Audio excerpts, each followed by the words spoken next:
అయ్యయ్యో ఆ నలుగురి పరిస్థితి అధ్వానంగా తయారైంది. అయ్యయ్యో ఆ నలుగురి ఫ్యూచర్ అగమ్య గోచరంగా మారింది.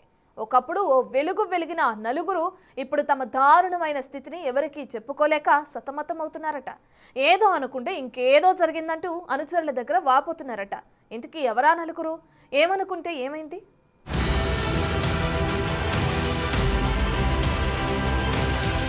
తొందరపడ్డామా?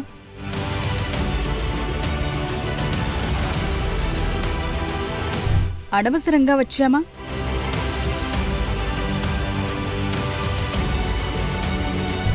ఫ్యూచర్ ఉందా లేదా?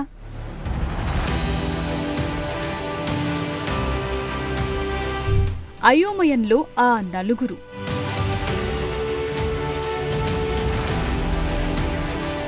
ఏపీలో కూటమి ప్రభుత్వం అధికారంలోకొచ్చిన తరువాత టీడీపీ జనసేనలోకి వలసలు పెరిగాయి. రెండు పార్టీల్లో చేరేందుకు ఎంతో మంది నేతలు ఆసక్తి చూపించారు.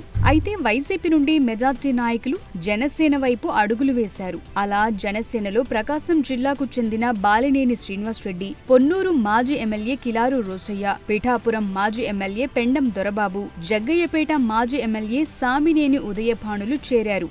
అయితే ఒకప్పుడు వీరంతా కరుడు కట్టిన వైసీపీ నాయకులుగా ఉన్నారు. ఇక 2024లో వైసీపీ అధికారం కోల్పోవటంతో తప్పని పరిస్థితుల్లో పార్టీ మారాల్సి వచ్చింది. ఈ సమయంలో బద్ధ శత్రువులుగా చూసిన టీడీపీలో చేరే కంటే అధికారంలో భాగస్వామిగా ఉన్న జనసేనలో చేరితే తమ రాజకీయ భవిష్యత్ బావుంటుందని భావించారు. కానీ సీన్ రివర్స్ అయింది. ఈ నలుగురు అనుకున్నదొకటి, తరువాత అయ్యిందొకటి.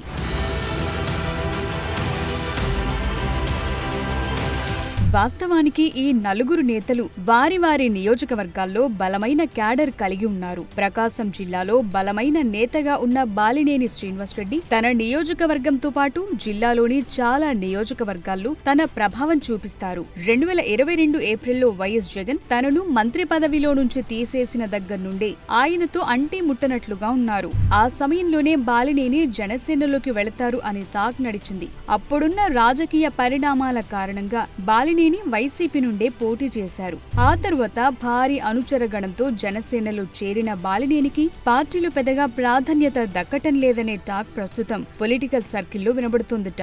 సుదీర్ఘకాలం రాజకీయాల్లో ఉండి మంత్రిగా పనిచేసిన బాలినేనిని పవన్ కళ్యాణ్ సరిగా ఉపయోగించుకోవటం లేదనే మాటలు వినిపిస్తున్నాయి. చేరిన నాటి నుంచి ఇప్పటి వరకు బాలినేని శ్రీనివాసరెడ్డికి పార్టీ పదవిని కూడా పవన్ కళ్యాణ్ ఇవ్వలేదు. అయితే జనసేనలో చేరే సమయంలో బాలినేనికి ప్రకాశం జిల్లా పార్టీ బాధ్యతలు అప్పగిస్తారని ప్రచారం జరిగింది.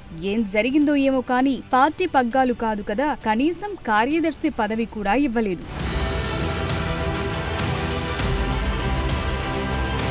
పదవులు లేకపోయినా పర్వాలేదు, కనీసం గౌరవమైనా దక్కుతుందనుకుంటే అదీ లేదు. జనసేన కీలక సమావేశాలు, ఆవిర్భావ దినోత్సవాల్లో బాలినేనికి పెద్దగా ప్రాధాన్యం ఇవ్వటం లేదట. పిఠాపురంలో జరిగిన పార్టీ ఆవిర్భావ వేడుకల్లో బాలినేనిని ఎక్కడో వెనుక వరుసలో కూర్చోబెట్టడం, 2 నెలల ముందు విశాఖలో జరిగిన సేనతో సేనాని కార్యక్రమంలో కూడా బాలినేనికి సరైన ప్రాధాన్యత దక్కలేదనే అభిప్రాయం ఆయన అనుచరుల నుండి వస్తోందట.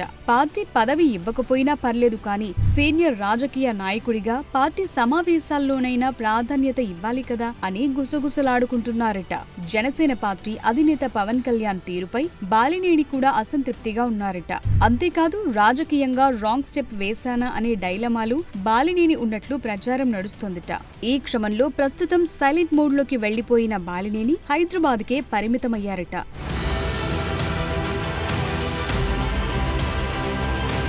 ఇక జనసేన పార్టీలో ఎంతో ఉత్సాహంతో చేరిన మరో కీలక నేత సామినేని ఉదయభాను. అయితే బాలినేనితో పోల్చుకుంటే ఉదయభానుకి పవన్ కళ్యాణ్ గౌరవం ఇచ్చారు. ఎన్టీఆర్ జిల్లా అధ్యక్ష బాధ్యతలు అప్పగించారు. అయినప్పటికీ ఉదయభాను అసంతృప్తిగానే ఉన్నట్లు గుసగుసలు వినిపిస్తున్నాయట. జిల్లాలో సరైన క్యాడర్ లేకపోవడంతో పార్టీని నడిపించడం ఇబ్బందిగా మారింది అనే అభిప్రాయం వ్యక్తమవుతోందట. అంతేకాదు పవన్ కళ్యాణ్ ను కలవటానికి పెద్దగా అవకాశాలు ఉండటం లేదని నిరుత్సాహంలో ఉన్నట్టు టాక్. పార్టీ నిర్మాణం కోసం సీనియర్ నాయకులను పవన్ కళ్యాణ్ కలుపుకుని వెళ్లటం లేదని ఉదయభాను నెట్టూరుస్తున్నాడట. పవన్ మీద నమ్మకంతో పార్టీలో చేరితే ఇక్కడి పరిణామాలు, పరిస్థితులు అందుకు భిన్నంగా ఉన్నాయని బహిరంగంగానే అసంతృప్తి వెళ్లగక్కుతున్నారట.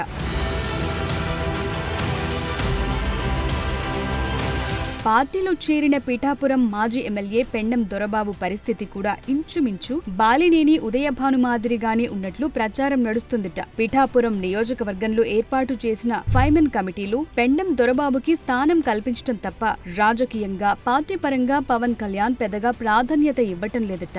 వచ్చే ఎన్నికల్లో నియోజకవర్గాల విభజన జరిగితే స్థానికంగా ఎమ్మెల్యే టికెట్ అవకాశం కల్పిస్తామనే భరోసాతోని పెండం దొరబాబు ఇంకా పార్టీలో కొనసాగుతున్నట్లు చర్చ నడుస్తోంది. లేకపోతే ఎప్పుడో ఆయన పార్టీ మారేవారు అన్న అభిప్రాయం వ్యక్తమవుతోంది. ఇక పొన్నూరు మాజీ ఎమ్మెల్యే కిలారు రోసయ్య పరిస్థితి ఈ ముగ్గురి కంటే దారుణంగా ఉందని టాక్. నియోజకవర్గ బాధ్యతలు గాని మరే ఇతర పదవులు కాని ఇప్పటి వరకు ఆయనకివ్వలేదు. గతంలో పొన్నూరు నియోజకవర్గ జనసేన ఇన్ఛార్జిగా ఉన్న మార్కండేయ బాబు అక్కడ హవా నడిపిస్తున్నారు. దీంతో కిలారు రోసయ్య సైలెంట్ గా ఉండాల్సిన పరిస్థితి ఏర్పడిందిట.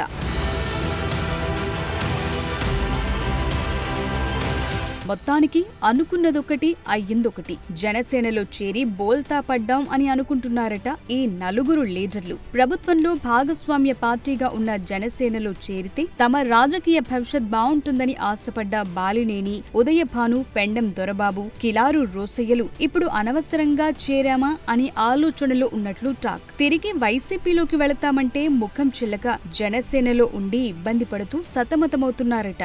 ఈ క్రమంలో కొద్ది రోజుల పాటు సైలెంట్ గా ఉంటే అన్ని సర్దుకుపోతాయన్న భావనలో ఉన్నారట.